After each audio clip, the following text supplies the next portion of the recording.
हंस ने नियम बना रखा है कि मैं मांस का लोथड़ा नहीं खा सकता, मांस नहीं खा सकता। कौवा कह रहा है लो खाओ, मैं नहीं खाऊंगा, हम तो यही खाते हैं इसलिए खिला रहे हैं, मैं नहीं खा सकता, नहीं खाया।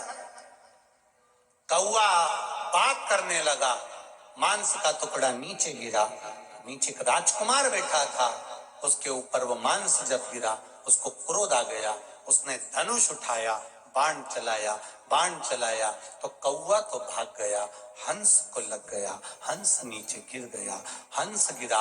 राजकुमार ने कहा हंस देव, मैंने कौवे को बाण मारा था, आपको लग गया, क्षमा चाहता हूं। हंस कहता है गलती मेरी है, जो मैंने गलत व्यक्ति का संग पकड़ लिया था, वो तो चला गया, मुझे लग गया। आप बुरे व्यक्ति के साथ बैठोगे, बुरा व्यक्ति बुरा कर्म कर कर चले जाता, अच्छा पकड़ाई में आता और जेल में भरा जाता।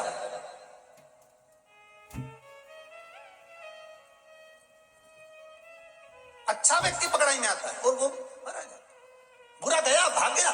बुरा कर्म करने वाला ये जानता है कि कब क्या होने वाला है, उसने तुरंत अपना बोरिया बिस्तर बटोरा, भाग गया। जो अच्छा था वो पकड़ाई में आ गया, वो गया तो गया, अच्छा धरा। ऐसे कई हैं जो बुरों की संगति में आकर अच्छा व्यक्ति आज तक सड़ रहा है संसार। वो पड़ा है और बुरा था वो भग गया, बुरा कर्म करने वाला गया, अच्छा पड़ा है।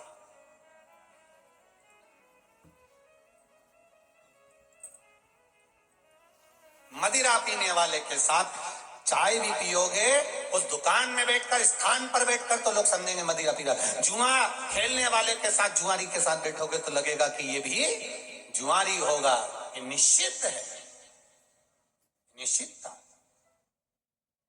कितनी बड़ी कृपा है, सत्संग में बैठोगे, कथा में बैठोगे, मंदिर में बैठोगे, तुमने अगर तिलक नहीं भी लगाया, थोड़ा बहुत तिलक किसी ने लगा दिया, तुम रोज मंदिर जाओगे, तुम भले जो भी समाज के हो तो भी लोग कहेंगे पंडित जी कैसे हो। अब वो कहेगा मैं कोई पंडित थोड़ी ना हूं, मैं कोई ब्राह्मण थोड़ी ना हूं, मैं कोई पंडित। अरे भले नहीं हो, पर तुम मंदिर रोज आते हो, तुम सत्संग में रोज जाते हो, तुम संकीर्तन रोज करते हो, तुम कीर्तन रोज करते हो, तुम भगवान का भजन रोज करते हो, तुम मंदिर की सफाई रोज करते हो, तो तुम्हारे को लोग पंडित कहने लगेंगे, तुम्हें लोग कहने लगेंगे ये तो भजनावली है, ये तो भजनी है, ये तो कीर्तन ही है। कई मित्र लोग हंसी में तुम लोगों का हंसी उड़ा देंगे, अरे ये तो सत्संग में जाता है, ये तो कथा करने जाता है, ये तो भजन करता है। करे एक गिद्ध को 2 घंटे का सत्संग मिला था, 2 घंटे का सत्संग। एक गिद्ध को, संपाति को मात्र 2 घंटे का सत्संग मिला था। और 2 घंटे के सत्संग का फल क्या हुआ कि पूछा तुमने सीता जी को कहीं देखा है? वो संपाति, वो पक्षी कहता है मेरी दृष्टि से मैं देख रहा हूं, लंका में अशोक वाटिका में सीता जी बैठी हुई है। जब सत्संग में जाकर कोई बैठता है तो पक्षी जैसे लंका में देख लेता है कि सीता बैठी है, जब आप भी सत्संग में जाकर बैठोगे तो आपको भी नजर आने लगेगा कि मेरा महादेव कहां बैठा है, वो कैसे मिलेगा। 2 घंटे का सत्संग संपाति ने करा था, 2 घंटे का सत्संग उस गिद्ध ने करा था, 2 घंटे का सत्संग उस पक्षी ने करा था। मात्र 2 घंटे के सत्संग में संपाति ने कह दिया था, पक्षी ने कह दिया मैं सीता जी को देख रहा हूं, जरा विचार करिए मैं बूढ़ा हो जाऊं फिर भी मैं सीता को देख रहा हूं। सत्संग का फल वो होता है, सत्संगी का फल वो होता है, अच्छे व्यक्ति की संगत का फल वो होता है कि वो अच्छा देख लेता है, और बुरे का संगत का फल ये होता है कि वो बुराई ढूंढ लेता है। उसने इतनी चीज कमा ली, उसने गाड़ी बना ली, उसने बंगला बना लिया, उसने ये कर लिया। करना क्या है, थोड़ा सा तो झूठ बोलना है, थोड़ी सी छल करना है, थोड़ी सी तो बेईमानी करना है, थोड़ी सी चोरी करना है, कर लिया।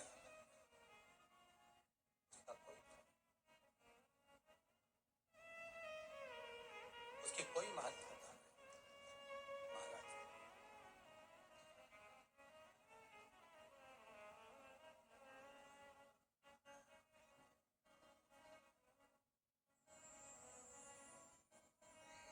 महाराज शिव कथा कह रही है, भगवान शंकर का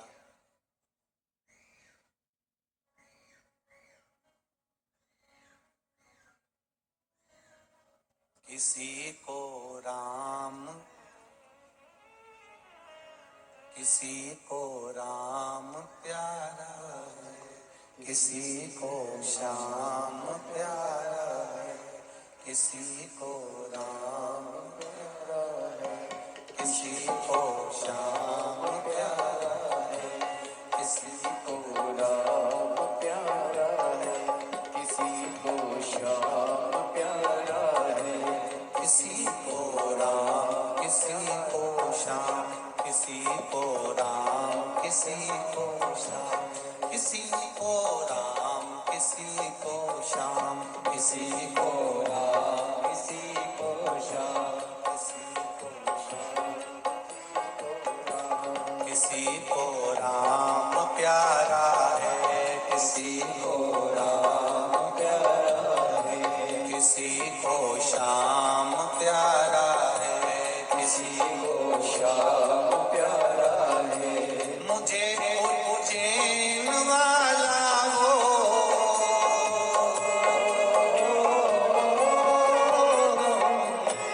मुझे उज्जैन वाला वो महाकाल प्यारा है, किसी को राम प्यारा है, किसी को श्याम प्यारा है, किसी को राम प्यारा है, किसी को श्याम प्यारा है। मुझे उज्जैन वाला वो महाकाल प्यारा है, किसी को राम प्यारा है, किसी को श्याम प्यारा। दोनों हाथों से बड़े प्रेम से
बड़े आनंद से भाव से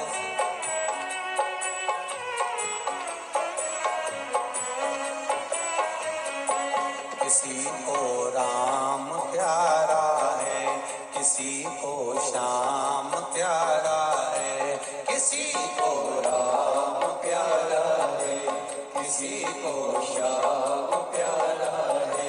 मुझे उज्जैन वाला वो महाकाल प्यारा है, मुझे उज्जैन वाला वो महाकाल प्यारा है, किसी को राम प्यारा है, किसी को श्याम प्यारा है, किसी को राम प्यारा है, किसी को श्याम प्यारा है। जय हो।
किसी को राम प्यारा है, किसी को श्याम प्यारा है।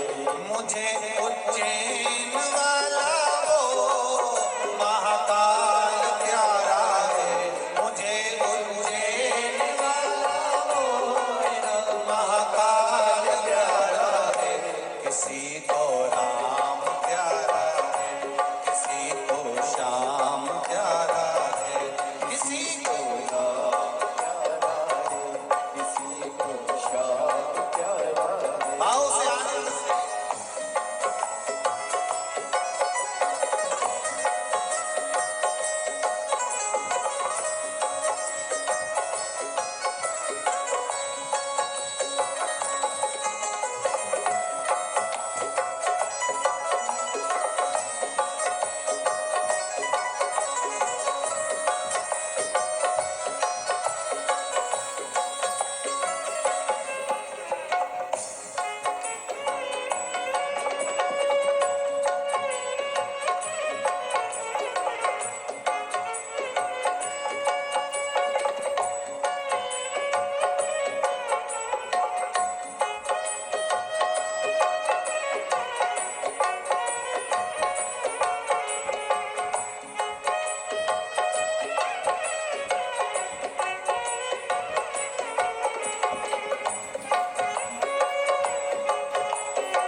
शिव की कथा कर रही, आनंद का विषय है भगवत चरणारविंद।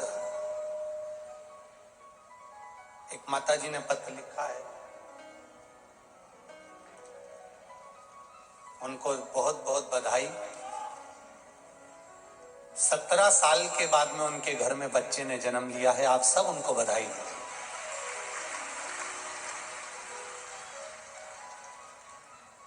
नाहर सिंह यादव,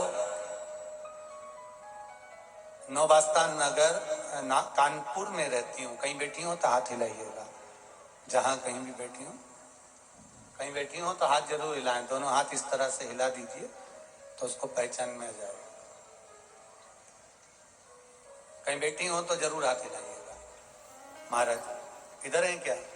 ठीक ठीक है, हाथ हिला दीजिएगा एक बार। श्री शिवाय नमस्तुभ्यम। ठीक है, बहुत बड़ी कृपा भोलेनाथ जी की हुई है गुरुजी। 17 साल बाद बाबा ने मेरी गोदी भरी है और मेरे घर में बेटे का जन्म हुआ है। मैं बेटे को धूप लगाने के लिए यहाँ पर लेकर आई हूँ। बाबा की कृपा से जब हमने पहली बार कथा सुनी थी 3 वर्ष पहले, बाबा की कृपा,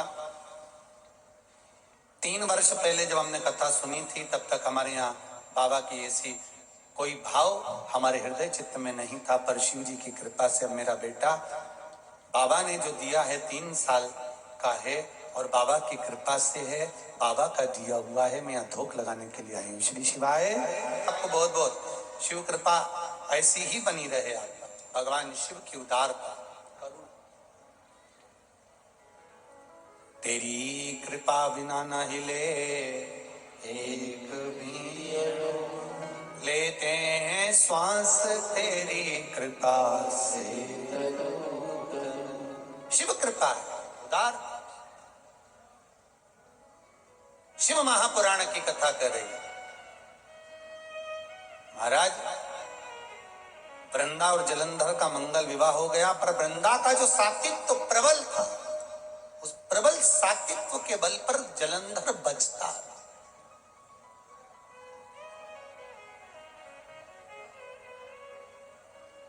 बचता रहा।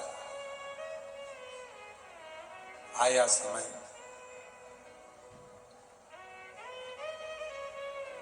एक नारी का जो भक्ति का बल होता है, एक नारी का जो विश्वास का बल होता है, वो बड़ा प्रबल होता है,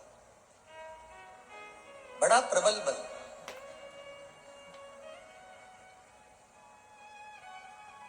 जब उसका विश्वास जागृत होता है तब भगवान स्वयं उसके कार्य को पूर्ण करता ही है। आप लोग जितने भी लोग यहाँ कथा सुनने आए हैं और जितने लोग फेसबुक यूट्यूब पर कथा को श्रवण कर रहे हैं, आपका अगर विश्वास दृढ़ है, भरोसा पक्का है, आपका विश्वास अगर प्रबल है, तो आप भले मोबाइल पर कथा सुन रहे हो, चाहे आप या पंडाल में बैठकर कथा सुन। एक माता जी ने तो पत्र में लिखा है, मैंने टीवी के सम्मुख में बैठकर कथा सुनी थी और बाबा से जो जो मांगा मेरे बाबा ने सब दे दिया, मुझे कुछ नहीं छोड़ा, सब दिया। वो भी बैठी होगी यहाँ पर। अब इतने सारे पत्र हैं, अभी तो और रह गए हैं। अब इतने सारे पत्र पढ़ो तो पढ़ो। हम तो आप लोगों से भी कहते हैं, सारे पत्र यही रहते हैं, बाद में कभी मौका मिला करे तो पढ़ लिया करो। अच्छा है कि शिव कृपा किसको कहते हैं। हम लोग ये पत्र लेकर नहीं जाते कहीं पर भी, हम तो यहीं बस व्यासपीठ के पीछे रख देते हैं उसको। आप बाद में उसको पढ़ सकते हो कि कहीं सियोर वाला महाराज ने कुछ गलत तो नहीं बाज दिया कि पत्र में कुछ और हो और महाराज ने बाज दिया कुछ और। तो जो है वो यहाँ है आपका सम्मान। शिव भक्ति कर, आपकी दृढ़ता, आपका विश्वास। वृंदा का विश्वास भगवान पर बहुत था, इसलिए पति असुर होकर, राक्षस होकर भी मर नहीं रहा था। उसके बहुत युद्ध किया, बहुत बार उसको मारने का प्रयास किया, पर नहीं मारा। कभी कभी ऐसा होता है, बहुत बड़ा बहुत बड़ा एक्सीडेंट हो जाता है, और बहुत बड़ा एक्सीडेंट जब होता है और एक्सीडेंट होने पर भी अगर आपके प्राण भोलेनाथ जी ने बचा लिए तो समझ लेना कि आपके घर का कोई व्यक्ति एक लोटा जल शिव जी को जरूर चढ़ाता है, तो उसका पुण्य हमारे सामने आकर खड़ा होगा, उसका पुण्य हमारे सम्मुख में आया है, उसका पुण्य हमारे सामने आया है, ये निश्चित है।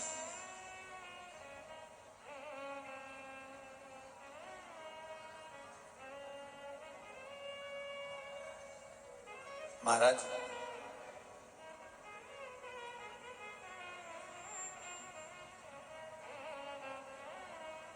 जलंधर और भगवान विष्णु का युद्ध, फिर जलंधर और ब्रह्मदेव के साथ में युद्ध, जलंधर इंद्र का युद्ध, जलंधर गरुण का युद्ध, फिर जलंधर और भगवान शिव का युद्ध, ये सारे युद्ध हुए।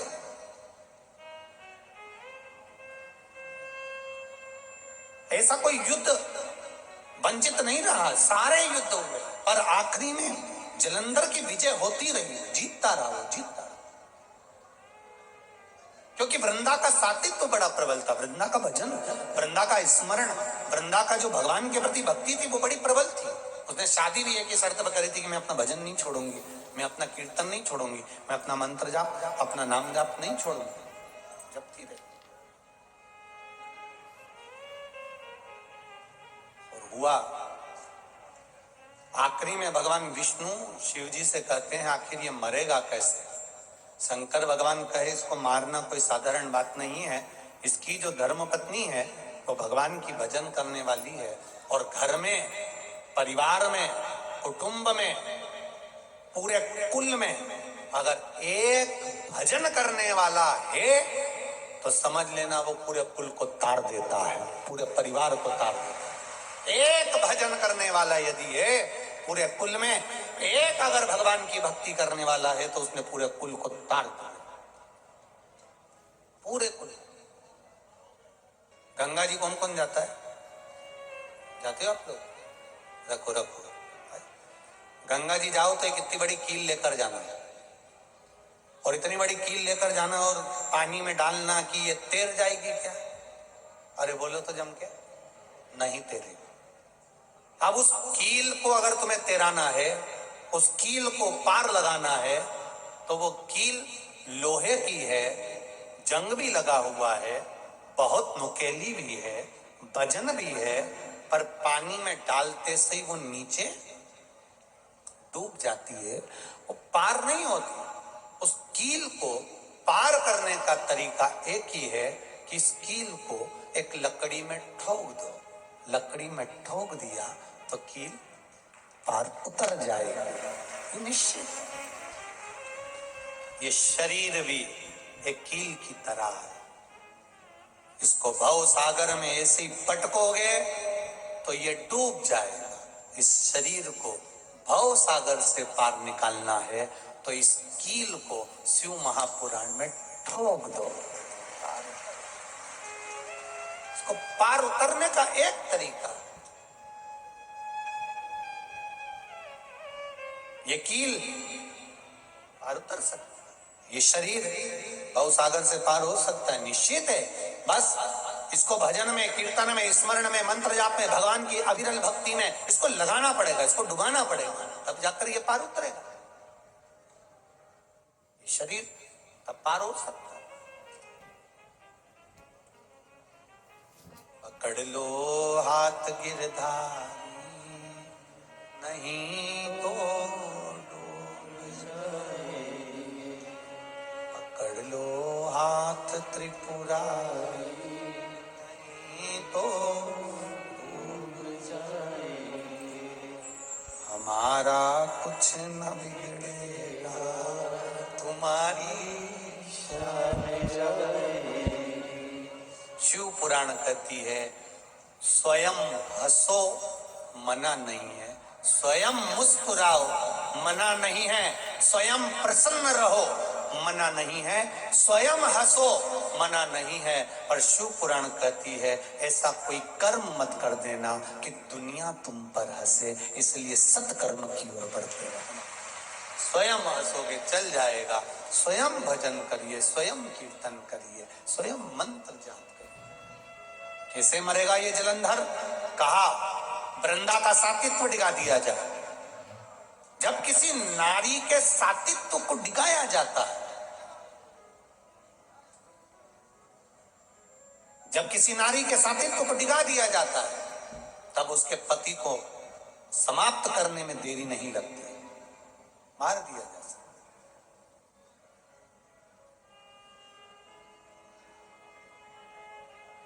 जरा ध्यान दीजिएगा, बहुत ध्यान लगाकर सुनना इस कथा को।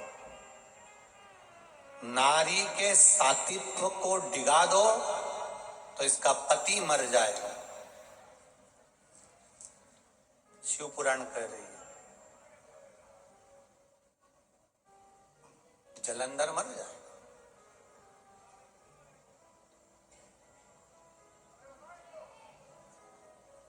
यदि सनातन धर्म को लोग कहते हैं तोड़ना है, तो सबसे पहले सनातन धर्म को तोड़ने के लिए लोग सबसे पहला काम करते हैं कि इनको भगवान के मंदिर से दूर कर दो, देवताओं से दूर कर दो, सनातन धर्म धीरे धीरे टूटने लगेगा। इसको तोड़ा जा सकता है। जलंधर को अगर मारना है तो वृंदा का सातित्व डिगा दिया जाए। वृंदा का सातित्व डिगाने के लिए प्रयास किया गया। भगवान विष्णु जलंधर बनकर गए, जलंधर को भगवान शिव युद्ध के मैदान में ले गए। भगवान शिव और जलंधर का युद्ध प्रारंभ हुआ। वृंदा भगवान विष्णु के साथ में रहने लगी। उनको नहीं मालूम कि ये नारायण है, वो जलंधर समझी, उनके साथ रही। सातित्व भंग हुआ। जलंधर का प्राण भगवान शिव ने हर लिए, शीश कटा, वृंदा की गोद में चले गया। वृंदा ने देखा ये तो मेरे पति का शीश है। अगर मेरे पति का शीश मेरी गोदी में है तो जो अंदर बैठा हुआ है कक्ष में वो कौन है? वृंदा को क्रोध आ गया। भगवान विष्णु के पास में पहुंची, हाथ में जल लेकर बोली तुम सामने प्रकट हो जाओ कि तुम हो कौन। इतने में तो भगवान सम्मुख में प्रकट हो गए। वृंदा की आंख में आंसू भर गया। नारायण, मैं तुम्हारा आराधना करती थी, तुम्हारी पूजन करती थी, आज मेरा पति मारा गया है क्योंकि मेरा सातित्व भंग हुआ है। नारायण, तुमने पत्थर का हृदय बना लिया। मैं श्राप देती हूं कि नारायण तुम पत्थर बनोगे। भगवान शालिग्राम के रूप में पूजित हो गए। तुम पत्थर बनोगे। वृंदा रोती है, बिलखती है, नैनों से जल बहाती है और हाथ में जल लेकर स्वयं अपने शरीर को भस्म कर देती है। भगवान शंकर ने कहा नारायण, ये वृंदा ने अपने शरीर को त्यागा है, इसको कोई वर दे दीजिए। आपके साथ में रही है तो आपकी शरणागति में रख लीजिए। भगवान विष्णु ने कहा प्रभु, ये वृंदा तुलसी का क्यारा बनेगी और मेरे साथ शालिग्राम के साथ में हमेशा रहेगी। तुलसी का क्यारा, तुलसी बन। हम आपसे भी कहना चाहेंगे, अपना जीवन छोटा सा है, अपन है कि नहीं है किसको मालूम है, पर जिंदगी में एक बेलपत्री का वृक्ष अवश्य लगाओ। एक वृक्ष अपनी जिंदगी में वृक्षारोपण बहुत जरूरी है। एक वृक्ष बेलपत्री का इसलिए लगाओ, हम अगर मरकर चले भी गए, हमारे बच्चे शंकर के मंदिर जाए कि ना जाए, अगर एक वृक्ष लगा होगा, उस वृक्ष की बेलपत्र कोई तोड़कर शिव जी पे आनंदेश्वर पर चढ़ा भी देगा तो रोज मेरी तरफ से तो चढ़ती रहेगी। रोज मेरी अपनी ओर से तो एक बेलपत्र चढ़ेगी। इसलिए एक बेलपत्री का वृक्ष का रोपण, उसको लगाओ, उसको पोषित करो, उसको बड़ा करो, उसको काबिल करो जिससे वो बड़ा हो जाए, उसकी बेलपत्र शंकर भगवान पर चढ़ती रहे। ये भाव रखते हुए बड़े आनंद के साथ में कुंदकेश्वर महादेव का दर्शन करते हैं। भाव भक्ति के साथ भगवान शिव पधार रहे हैं। आनंद के साथ में आज चतुर्थ दिवस की कथा को यहाँ विराम लेते हैं।